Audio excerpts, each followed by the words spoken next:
Hi, in this video I'm going to go through understanding question 4 of paper 2. So this will be me going through a sample answer that I've written, going down step by step how I would approach this question. So we're going to start with just a quick reminder of what the question actually looks like. So for this question, you'll need to refer to the whole of source A together with the whole of source B. Now this is usually highlighted in the exam, that whole of source A and the whole of source B. That's to let you know that you can pick your quotes from any part of both sources. And believe it or not, that is something that quite a few people actually do stumble with. They actually forget they can look at the entire text. So let's have a look at the question. Compare how the writers convey their similar thoughts and feelings about martial arts. In your answer, you could compare the writer's similar thoughts and feelings about martial arts, compare the methods they use to convey their thoughts and feelings, and support your responses with references from both texts. So try not to get overwhelmed with this. I know if you come from a functional skills background, you know that you've got to respond to all of these 3 bullet points, and that in this sense is correct. However, all this really is a normal P paragraph with an element of comparison as well. And we'll walk you through that in a moment. Before we go into the specifics of answering the question, I just want to mention some things you need to avoid.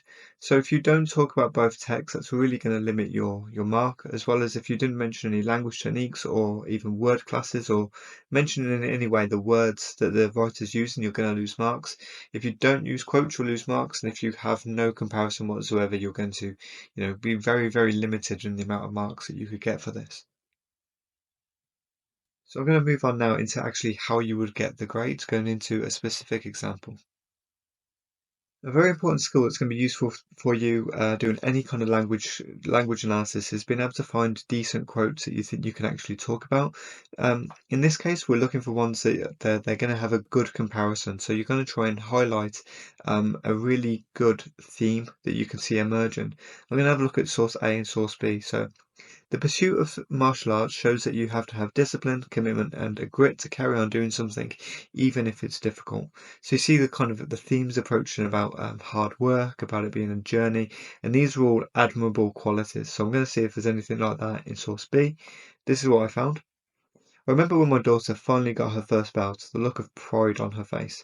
Now, I actually think I've got 2 bad quotes here that are going to partner up. I'll be looking for something that's a little bit more similar. But these are 2 that I've got to work with. I'm looking for, first of all, is there a theme I can talk about that joins the 2 of them? Which, yeah, it kind of can. And are there some decent quotes and some decent language that I can actually talk about and talk about how the writers actually conveyed that meaning? And that's the important point there. How has the writer used these techniques to kind of show their point, and how does it compare across those 2 sources? So I've selected these 2 quotes because the theme, but also because the techniques within them. I've got, for the first one, discipline, commitment, and a grit. And then I've got the words finally and pride. And I think those are all ones that I can talk about comfortably. So I'm going to go ahead and start my language analysis now. So here's my pointer and evidence. So the writer in source A talks about the pursuit of martial arts, showing that there is something with challenges to overcome. The pursuit of martial arts shows that you have to have discipline, commitment, and grit to carry on doing something, even if it is difficult. But now I'm going to show you how I would explain the effects of that language and then how I'd build it into a comparison. Next, we're going to talk about the methods that the writers used. So in this part, I want to briefly but accurately mention the techniques they've used, but not spend too much time on this because I have to make the comparison still. So he sees partaking in martial arts as something which is difficult, using the noun pursuit. So there you go. I'm trying to show that I understand his perspective, and I'm saying, what technique is doing by saying noun and then quoting pursuit. To suggest it is something that takes a long time, reinforced by the rule of 3, comprised of character traits that are known to build character and ultimately lead to achievement. Okay, so that's what I'm trying to do in this section. I've used my technical language and I've tried to get a mix of mentioning his perspective, but then also getting the technical language of the techniques that have been used within this section before moving on. Next, I want to do a direct comparison where I'm bringing the 2 sources together. So, like source A, source B believes martial arts to be something difficult but filled with benefits. And I'm going to give my quote here. Next, I have to repeat the process by mentioning the method that was used in that quote. So the adverb finally suggests the writer's relief that the milestone is completed, reinforced with the noun pride, suggesting his daughter recognises her achievement. So once again, I'm trying to cover the perspective, show an understanding of the perspective, whilst at the same time mentioning the techniques.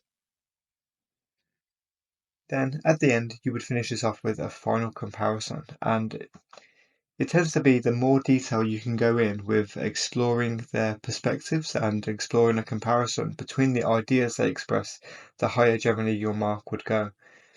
So let's have a look at this one. So the writer believes that a feeling of pride is something that must be worked for. It can be a difficult process and take a long time, but a person should take pride in sticking with something. So really what the examiner is going to be finally comparing it against is how have I compared those thoughts and feelings? How have I analysed the way that the method's been used? Have I used quotes that are been well selected that really kind of show those perspectives? And then finally, have I showed that detailed understanding of the similar thoughts and feelings within both sources so that I haven't just spoken about one source, that I've managed to connect both those ideas together? To summarize, I'm going to go through a step-by-step approach to answering this question. So the first thing you do is when reading, try and think about a theme that is present within both sources that you can use as a starting point for your comparison.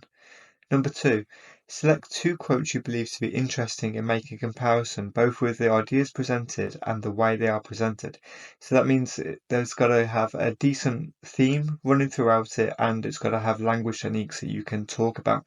Now, you can actually have more than two quotes if you're talking about ideas um, that are running through. You can embed a quote, but that's quite complex and tends to be for much higher level answers. But by all means, if you want to go for it, this exam tends to reward you for trying things as opposed to not trying things. Number three, try and use a P structure, but aim to make comparative points. So now I'm just going to show you what the full answer would look like, just so you've got an idea of how this would look on the page to see whether you'd be writing too much or too little. So here's the full answer. The writer in source A talks about the pursuit of martial arts, showing that it is something with challenges to overcome. Quote, the pursuit of martial arts shows that you have discipline, commitment, and a grit to carry on doing something, even if it is difficult. He sees partaking in martial arts as something which is difficult, using the noun pursuit to suggest it is something that takes a long time, which is reinforced by the rule of three, comprised of character traits that are known to build character and ultimately lead to achievement. So that's me talking about one source, source A. So I've made my points that I can then build on later to have a comparative, and then I've also included my quote and I've done my analysis of the language techniques before moving on. So like source A, and you always want to have a comparative word, to say similarly or however, or completely opposite to this is source A or source B.